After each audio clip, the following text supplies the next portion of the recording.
యేసుక్రీస్తు ప్రభువారి నామంలో ఆంధ్రాలో ఉన్నటువంటి ప్రతి ఒక్కరికి మా హృదయపూర్వక వందనాలు తెలియజేస్తూ ఉన్నాం. ఈ యొక్క తరము వారిలో ఒక ఆత్మీయ ఎదుగుదల കലുകുന്നదని నేను నమ్ముతూ ఉన్నాను. 2002 എനിക്കുണ്ടായ ഒരു സ്വപ്നത്തിൻ്റെ അടിസ്ഥാനത്തിൽ മാത്രമല്ല, 2002లో నాకు కలిగినటువంటి దర్శనము పునాది మీద కాదు, അതിനുശേഷം ദൈവം എനിക്ക് തന്ന ചില വചന വെളിപ്പാടുകളുടെ അടിസ്ഥാനത്തിൽ കൂടെയാണ് ഞാൻ അങ്ങനെ വിശ്വസിക്കുന്നത്. దాని తర్వాత నాకు ఇచ్చినటువంటి వాక్యపు పునాది విషయంలో కూడా నేను నమ్ముతూ ఉన్నాను. വെളിപ്പാട് ദിവസം 3-ാം അധ്യായം 20-ാം വാക്യത്തിൽ ഇപ്രകാരം പറയുന്നുണ്ട്. ప్రకటన గ్రంథము 3వ అధ్యాయము 20వ వచనంలో ఈ విధంగా ఉంది. ఇదిగో నేను తలుపు నొద్ద నిలుచుండి తట్టుచున్నాను, ఎవడైనను నా స్వరము విని తలుపు తీసిన ఎడల నేను అతని యొద్దకు వచ్చి అతనితోనూ నేనును నాతో కూడా అతడును భోజనము చేయుదుము. ലവോദിക്യ സഭയുടെ വാതിക്കൽ നിന്ന് കർത്താവ് മുട്ടിക്കൊണ്ടിരിക്കുകയാണ്. ലവോദിക്യ സംഘം యొక్క తలుపు వద్ద ప్రభువారుండి తడుతూ ఉన్నారు. ലവോദിക്യ സഭയിലെ ദൈവജനം യേശുക്രിസ്തുവിലുള്ള വചന വ്യവസ്ഥയിൽ നിന്നും അകന്നു മാറിപ്പോയി. చూడండి, లవోదికీయలో ఉన్నటువంటి విశ్వాసులు యేసుక్రీస్తు యొక్క సువార్త విషయమై లేదా ఆయన వాక్యం విషయమై చూడండి తప్పిపోయారు, దూరమైపోయారు. കർത്താവിനെ അവർ അവഗണിച്ച് കളഞ്ഞു.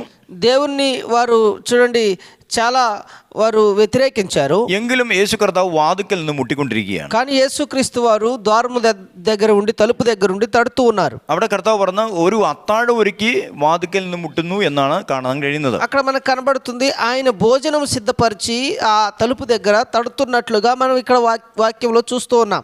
എന്താണ് ഇവിടെ പറയുന്ന അത്താഴം എന്ന് പറയുന്നത്? ఏమిటి ఇక్కడ ఆయన సిద్ధపరిచినటువంటి భోజనం ఏమిటి? 2002 എനിക്കുണ്ടായ സ്വപ്നത്തിന് ശേഷം 2002వ సంవత్సరంలో నాకు కలిగినటువంటి ఆ కళ తర్వాత ഈ വചനം എൻ്റെ ശ്രദ്ധയിൽപ്പെട്ടു. ఈ వాక్యము నాకు చూడండి నా యొక్క దృష్టికి వచ్చింది. ഞാൻ അതേക്കുറിച്ച് പഠിക്കുവാൻ ആരംഭിച്ചു. నేను ఈ వాక్యమును గురించి నేర్చుకోవడం ప్రారంభించాను. പല വ്യക്തികളെ കണ്ട് ഞാൻ അതേക്കുറിച്ച് സംസാരിച്ചു. చాలామంది వ్యక్తులను కలిసి నేను ఈ వాక్యం గురించి మాట్లాడాను. പല കമൻട്രികൾ ഞാൻ നോക്കി. చూడండి, చాలా కామెంట్స్ నేను ఆ వాక్యం నిమిత్తమై చూశాను. എന്നാൽ ദൈവവചനത്തോട് 100% നീതി പുലർത്തുന്ന ഒരു വ്യാഖ്യാനം എനിക്ക് ലഭിച്ചില്ല. కానీ దేవుని వాక్యములో చూడండి ఆ దేవుని వాక్యానికి సరిపోలినటువంటి వివరణ నాకు దొరకలేదు. ഞാൻ ദൈവത്തോട് പ്രാർത്ഥിക്കാൻ തുടങ്ങി. నేను దేవునితో ప్రార్థించడం ప్రారంభించాను. കാരണം ദൈവത്തിന്റെ വചനത്തിന് ഉടമസ്ഥൻ ദൈവമാണല്ലോ. కారణం దేవుని యొక్క వాక్యము సారాంశము తెలిసింది దేవునికి మాత్రమే కదా. അങ്ങനെ ഞാൻ പ്രാർത്ഥന ആരംഭിച്ചു. అలాగే నేను ప్రార్థన ప్రారంభించాను. അങ്ങനെ ഒരു 2 ആഴ്ചയ്ക്ക് ശേഷമായിട്ട് ఒక 2 వారాల తర్వాత ഒരു ദിവസം സന്ധ്യയ്ക്ക് ഞാൻ തിരുവെടുത്ത് ധ്യാനിക്കുമ്പോൾ ఒకరోజు సాయంకాలం నేను వాక్యాన్ని ధ్యానిస్తున్నాను. വെളിപ്പാട് ദിവസം 3-ാം അധ്യായം 17-ാം വാക്യത്തിൽ പറഞ്ഞ ചില ലവോദിക്യ സഭയുടെ ചില പ്രത്യേകതകൾ എൻ്റെ മനസ്സിലേക്ക് വന്നു. చూడండి, ఆ ప్రకటన గ్రంథము 3వ అధ్యాయము 17వ వచనంలో కొన్ని మాటలు నాకు నా దృష్టికి వచ్చాయి. ലവോദിക്യ സഭയുടെ നിർഭാഗ്യതയെക്കുറിച്ചും അരിഷ്ടതയെക്കുറിച്ചും കുരുടുകണ്ണിനെ കുറിച്ചും നഗ്നതയെക്കുറിച്ചും ഒക്കെ പറയുന്നുണ്ട്. అక్కడ మనం చూస్తున్నట్లయితే లవోదికీయలో ఉన్నటువంటి సంఘం యొక్క దుస్థితిని గురించి, అదేవిధంగా గురుడితనం గురించి, దిగంబరత్వమును గురించి అక్కడ కనబడుతోంది. ലവോദിക്യ സഭയിലെ എല്ലാവരും നഗ്നരായിരുന്നോ? വസ്ത്രമില്ലാത്തവരായിരുന്നോ? లవోదికీయలో ఉన్న సంఘస్థులు అందరూ దిగంబరులై ఉన్నారా? వాళ్ళకి వస్త్రాలు లేవా? എല്ലാവർക്കും വസ്ത്രം ഉണ്ടായിരുന്നു. అందరికీ వస్త్రాలు ఉన్నాయి. എന്നാൽ യേശുക്രിസ്തു പറയുന്ന ഈ നഗ്നത എന്ന് പറഞ്ഞാൽ എന്താണ്? പിന്നെ మరి యేసుక్రీస్తు వారు చెప్పినటువంటి ఈ దిగంబరత్వం అంటే ఏమిటి?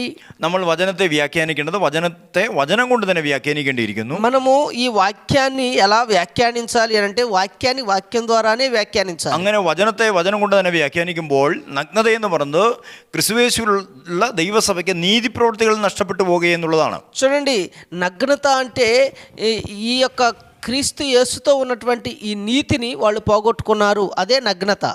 തഴക്കം കൊണ്ടോ പഴക്കം കൊണ്ടോ നീതി പ്രവൃത്തികളില്ലാതെ വന്നു പോയി. చూడండి, వారి యొక్క సామర్థ్యం వలన కానీ, వారికి ఉన్నటువంటి జ్ఞానం వలన కానీ వారికి నీతి క్రియలు లేకుండా పోయాయి. സൽപ്രവൃത്തികൾക്കായിട്ട് ദൈവം നമ്മളെ സൃഷ്ടിച്ചവരാണെന്ന് ദൈവവചനം പറയുന്നുണ്ട്. సత్క్రియలు కలిగి ఉండుట కొరకు దేవుడు మనల్ని సృష్టించాడని దేవుని వాక్యం చెప్తా ఉంది. എന്നാൽ ലവോദിക്യ സഭയ്ക്ക് നഷ്ടപ്പെട്ടു പോയി. కానీ లవోదికీయలో ఉన్నటువంటి సంఘము ఆ యొక్క క్రియలు, సత్క్రియలను కోల్పోయి. അങ്ങനെയെങ്കിൽ ഇവിടെ പറഞ്ഞ കുരുടുകണ്ണ് എന്തിനെ കാണിക്കുന്നു? అలాగైతే ఇక్కడ ఉన్నటువంటి గుడ్డితనము అనేది దేనిని సూచిస్తూ ఉన్నది? ദൈവത്തിന്റെ വചനത്തെ വചനം കൊണ്ട് തന്നെ വ്യാഖ്യാനിക്കുമ്പോൾ, దేవుని వాక్యాన్ని వాక్యం ద్వారానే మనం వ్యాఖ్యానించినప్పుడు നമുക്ക് ലഭിക്കുന്ന ഇതാണ്. మనకి ఈ విధంగా కనబడుతున్నది. యేసుక్రీస్తుల വെളിപ്പാട് വ്യക്തികൾക്കും സഭകൾക്കും കുടുംബങ്ങൾക്കും ഇല്ലാതെ വരിക. యేసుక్రీస్తు వారి యొక్క దర్శనము వ్యక్తులకు, సంఘానికి, కుటుంబాలకు లేకుండా పోయింది.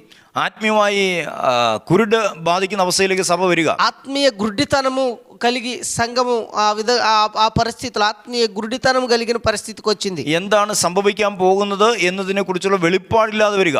ఏమి జరగబోతున్నది అని తెలుసుకోలేనటువంటి పరిస్థితి, ఆ దర్శనాన్ని కోల్పోయింది సంఘం. ഇത് വെളിപ്പാട് സഭയ്ക്ക് മാത്രമുള്ള ദൂതല്ല. ఇది ప్రకటన గ్రంథంలో ఉన్న సంఘములో ఉన్నటువంటి ఆలోచన మాత్రమే కాదు, ഈ തലമുറയുള്ള ദൈവിക ദൂത് കൂടെയാണിത്. ఈ తరము వారిలో ఉన్నటువంటి ఈ తరము యొక్క సంఘానికి కూడా.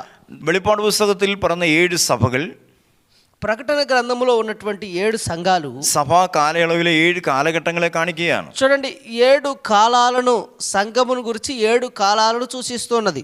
നാം ഇപ്പോൾ ആയിരിക്കുന്നത് ലവോദിക്യ സഭയുടെ അതേ അനുഭവത്തിൽ കൂടെയാണ് കടന്നു പോകുന്നത്. మనం ఇప్పుడు లవోదికీయలో ఉన్నటువంటి అదే సంఘపు అనుభవములో మనం వెళుతున్నాం. അങ്ങനെയെങ്കിൽ ഈ സന്ദേശം ഞാൻ വിശ്വസിക്കുന്നു ഈ തലമുറയുള്ള ദൈവിക ദൂതാണ്. అలాగైతే నేను నమ్ముతున్నాను ఈ సందేశము ఈ తరము వారికి ఉన్నటువంటి దేవుని యొక్క సందేశము, దేవుని యొక్క ఆలోచన అయి ఉన్నది. ലവോദിക്യ സഭയുടെ നഗ്നതയും കുരുടുകണ്ണും എല്ലാം നാം ആത്മീയമായി വ്യാഖ്യാനിക്കുന്ന പോലെ ఈ లవోదికీయలో ఉన్నటువంటి ఈ గుడ్డితనము, ఈ దిగంబరత్వమును మనం ఆత్మలో వ్యాఖ్యానించినట్లుగా ഈ അത്താഴത്തിന്റെ കാര്യവും നാം ആത്മീയമായി തന്നെ വ്യാഖ്യാനിക്കണം. ఈ యేసుక్రీస్తు వారు చెప్పిన ఈ భోజనం విషయం కూడా మనం ఆత్మీయంగా వ్యాఖ్యానించవలసి ఉంది. ലവോദിക്യ സഭ ആത്മീയമായി തകർന്നിരിക്കുകയാണ്. లవోదికీయ సంఘం ఆత్మీయంగా పడిపోయిన పరిస్థితిలో ఉన్నది. അവർക്കൊരു ആത്മീക സമൃദ്ധി ഒരുക്കി കർത്താവ് കാത്തിരിക്കുന്നു. వారి కొరకు ఆత్మీయమైన సమృద్ధి దేవుడు సిద్ధపరిచి ఎదురు చూస్తూ ఉన్నాడు. ഒരു ആത്മീക സമൃദ്ധിയെ കുറിച്ചാണ് ഇത് കാണിക്കുന്നത്. ఒక ఆత్మీయ సమృద్ధిని గురించి అక్కడ చూపిస్తూ ఉన్నారు. ആത്മീയമായി തകർന്നിരിക്കുന്ന ലവോദിക്യ സഭയെ കർത്താവ് ശക്തീകരിക്കാൻ ആഗ്രഹിക്കുന്നു. ఆత్మీయమైనటువంటి పరిస్థితిలో పడిపోయినటువంటి లవోదికీయ సంఘాన్ని దేవుడు బలపరుస్తూ ఉన్నట్లు మనం చూస్తూ ఉన్నాం. അപ്പോസ്തലനായ പൗലോസ് ആത്മീക വളർച്ചയെക്കുറിച്ച് പറഞ്ഞ ഇങ്ങനെയാണ്. అపోస్తలుడైన పౌలు గారు ఆత్మీయ ఎదుగుదలను గురించి ఈ విధంగా చెప్పారు. యేసుక్రీస్తు എന്ന തലയോളം വളരുക, యేసుక్రీస్తు వారి యొక్క తల వరకు చూడండి ఎదగండి, ദൈവത്തിന്റെ എല്ലാ നിറവോളം നിറഞ്ഞു വരിക, దేవుని ప్రతి నింపుదలలో నింపబడండి, ക്രിസ്തുവിൽ തികഞ്ഞവരായി തീരുക. క్రీస్తులో ప్రావీణ్యులు అవ్వండి. നമ്മൾ സ്വർഗത്തിലെത്തിയതിനു ശേഷമല്ല നമ്മൾ ആത്മീയമായി വളരുന്നത്. మనం పరలోక రాజ్యం వెళ్ళిన తర్వాత కాదు మనం ఆత్మీయంగా ఎదగాల్సింది. ജഡവും ലോകവും പിശാചുമുള്ള ഈ ലോകത്തിലാണ് നമ്മളെ വളർത്തുവാൻ ദൈവം ആഗ്രഹിക്കുന്നത്. శరీరము లోకానుసారమైనటువంటి చూడండి సాతాను సంబంధమైన ఈ లోకములో మనం ఆత్మీయంగా ఎదగాలి. സ്വർഗത്തിൽ ആരും ആത്മീയമായി വളരുന്നില്ല. పరలోక రాజ్యంలో ఎవరు ఆత్మీయంగా ఎదగడం లేదు. ഇവിടെയാണ് വളർച്ച നടക്കേണ്ടത്. ముందు ఎదుగుదల ఇక్కడి నుంచి ప్రారంభం ഈ అవ్వాలి. അത്താഴം എന്ന് പറയുന്നത് ഒരു ആത്മീക സമൃദ്ധിയെ കാണിക്കുകയാണ്. ఈ భోజనం అనేది ఆత్మీయమైన సమృద్ధిని మనకు చూపిస్తూ ఉన్నది. ആരൊക്കെ ദൈവശബ്ദത്തെ അനുസരിക്കാൻ മനസ്സ് വെക്കുന്നുവോ അങ്ങനെയുള്ളവരെ യേശുക്രിസ്തു എന്ന തലയോളം ദൈവം വളർത്തുവാനായി തീരും. ఎవరైతే దేవుని శబ్దాన్ని వినడానికి ఆశపడుతూ ఉన్నారో వారు మాత్రమే ఆయన శిరస్సు వరకు ఎదగగలరు. യഹൂദന്മാരുടെ ആഹാരക്രമത്തിൽ ഏറ്റവും ശ്രേഷ്ഠകരമായ ഒന്നാണ് വൈകുന്നേരത്തെ അത്താഴം എന്നുള്ളത്. యూదుల యొక్క ఆహార క్రమములో చాలా శ్రేష్టమైనదన్నమాట సాయంకాలపు భోజనం అని. യഹൂദന്മാരുടെ ഇടയിൽ ജനിച്ച് വളർന്ന നമ്മുടെ കർത്താവ്, యూదుల మధ్యలో పుట్టి యూదులుగా పెరిగినటువంటి మన ప్రభువు യഹൂദന്മാരുടെ ആഹാരക്രമത്തിൽ കൂടി ഒരു സന്ദേശം നമുക്ക് നൽകുകയാണ്. యూదుల యొక్క ఆహార క్రమము ద్వారా మనకు ఒక సందేశాన్ని తెలియపరుస్తూ ఉన్నారు. ഒരു അത്താഴം ഒരുക്കി നമ്മുടെ കർത്താവ് കാത്തിരിക്കുന്നു. ఒక భోజనం సిద్ధపరిచి యేసుక్రీస్తు వారు మన కొరకు ఎదురు చూస్తూ ఉన్నారు. 3-ാം നാളിൽ ഗലീലയിലെ കാനാവിൽ കല്യാണം ഉണ്ടായെന്ന് തിരുവെഴുത്ത് പറയുന്നു.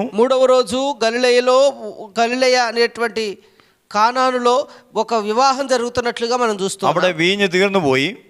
అక్కడ ద్రాక్షారసం అయిపోయింది. അവർ വളരെ നിരാശയിലായിപ്പോയി. వారు చాలా నిరాశలో కలిగి ఉన్నారు. എന്നാൽ കർത്താവായ യേശുക്രിസ്തു പച്ച വെള്ളത്തെ വീഞ്ഞാക്കി മാറ്റി. కానీ ప్రభు అయిన యేసుక్రీస్తు వారు చూడండి మంచి నీటిని ద్రాక్షారసంగా మార్చారు. ഏറ്റവും ശ്രേഷ്ഠകരമായ വീഞ്ഞായിരുന്നു കർത്താവ് കൊടുത്തത്. చాలా శ్రేష్టమైనటువంటి ద్రాక్షారసాన్ని ఆయన ఇచ్చారు. ഞാൻ വിശ്വസിക്കുന്നു 3-ാം നാളിലെ ദൈവസഭയുടെ ശൂന്യതകൾ, കുറവുകളെ ദൈവം പരിഹരിക്കാൻ പോവുകയാണ്. నేను నమ్ముతున్నాను 3వ రోజు ఆయన దేవుని సంఘములో ఉన్నటువంటి శూన్యతలు, లోపాలు ఆయన పరిష్కరించబోతూ ఉన్నాడని. ഏറ്റവും ശ്രേഷ്ഠകരമായ ആത്മീയ അനുഭവങ്ങൾ ഒരുക്കി നമ്മുടെ കർത്താവ് കാത്തിരിക്കുന്നു. చాలా శ్రేష్టమైన ఆత్మీయ అనుభవాల కోసం మన ప్రభు వారు ఎదురు చూస్తూ ఉన్నారు. തിരുവെഴുത്ത് പറഞ്ഞു, ആരെങ്കിലും എൻ്റെ ശബ്ദം കേട്ട് വാതിൽ തുറന്നാൽ, వాక్యం చెప్తుంది, ఎవరైనను నా స్వరము విని తలుపు తీసిన ఎడల ഞാൻ അവൻ്റെ അടുക്ക് ചെന്ന് അവനോടും അവൻ എന്നോടും കൂടെ അത്താഴം കഴിക്കും. నేను అతని దగ్గరికి వెళ్ళి అతను నాతోను నేను అతనితోనూ భోజనం చేస్తా. രക്ഷ വ്യക്തിപരമായിരുന്നു എന്നതുപോലെ തന്നെ ആത്മീയമായ വളർച്ചയും നടക്കേണ്ടത് വ്യക്തിപരമായി തന്നെയാണ്. రక్షణ చూడండి, రక్షణ వ్యక్తిగతమైనది, అదేవిధంగా ఆత్మీయమైన ఎదుగుదల కూడా వ్యక్తిగతంగా జరగవలేను.